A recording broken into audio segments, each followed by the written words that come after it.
Today I'm going to tell you how you can open an Etsy shop with under $100. If it's your first time on my channel, my name's Cassie and I've built a full-time income from my handmade business, and I've actually started my own Etsy shop for under $100.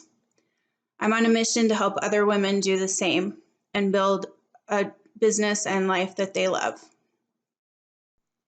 The first thing is start your Etsy shop with free listings. So I'll put a link in the description so you can get 40 free listings for your brand new shop.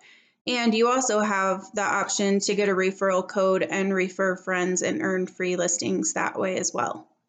The other thing to remember about listings is that when you sell one of your items on Etsy, your listing will renew and you'll be charged the 20-cent fee at that time to renew your item. Or if your item expires, I believe it's after 4 months, your Etsy listings will expire if they don't sell. And so if you want to keep that item listed, you'll have to pay the 20-cent fee to renew it. The next way to save some money on your Etsy shop is to make your own logos and banners. So you can do this on canva.com and it's free. So you just go on there, you put in the dimensions of whatever it is you're trying to make, and there's lots of different free fonts and icons and photos that you can use. So go check it out and make your own logo. So the next one is a big one. The way that you can save the most money is by choosing products to make that you can use a material that you could use for multiple items. So for instance, like a certain fabric that you could make multiple items from. Some other ideas are felt, yarn, paper, cardstock, because you can buy a large amount for cheaper and then make lots of items from the same one without having to buy a ton of different supplies.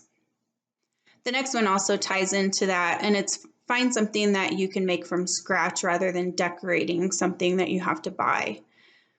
I got a Cricut, and that's kind of what started me on this whole thing of selling crafts.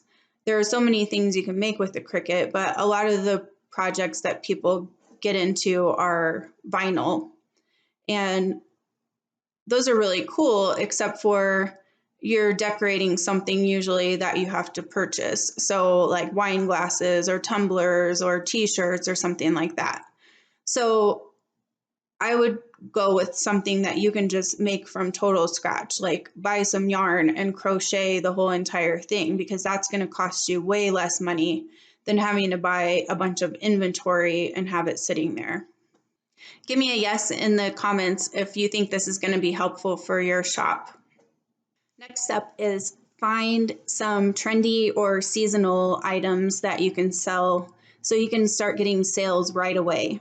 So think about what the next season coming up is, the next holiday coming up is, and what items can you get in your shop right from the get-go that will get you some sales so you can put more money into diversifying your products. Make separate listings for items that you sell in different colors and sizes.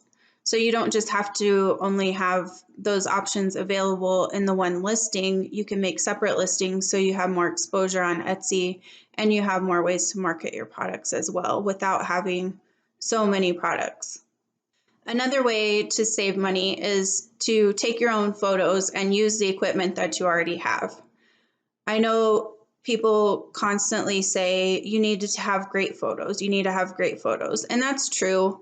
But my photos in the beginning were horrible, absolutely horrible. And I didn't know how to get the lighting right. My background was black. It was not good, but I still made sales. So photos are super important, but they won't always stop you from getting sales if your product is cute enough that people want to buy it.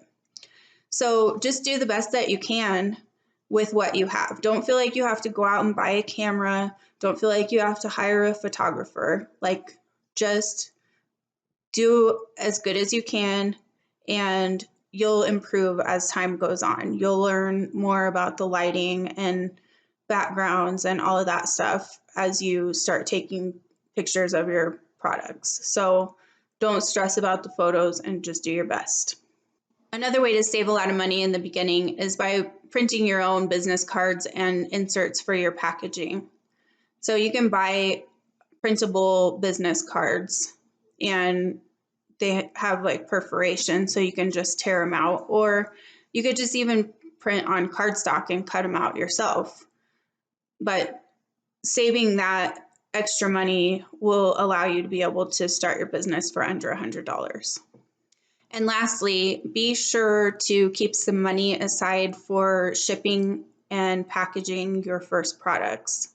You're going to have to consider envelopes or boxes and any paper that you might need to put inside, or if you want to wrap your product nicely, you're going to have to consider all of those things, as well as the cost for shipping. And if you're going to use the postal service, you can look on their website and they have a shipping calculator. So you can put in the dimensions and the weight of your product and see what the cost will be.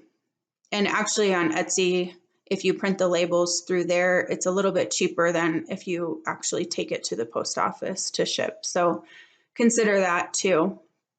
Thank you so much for watching. I hope you've gotten a ton of value from this video, and don't forget to subscribe. And I can't wait to see you in the next video. Bye.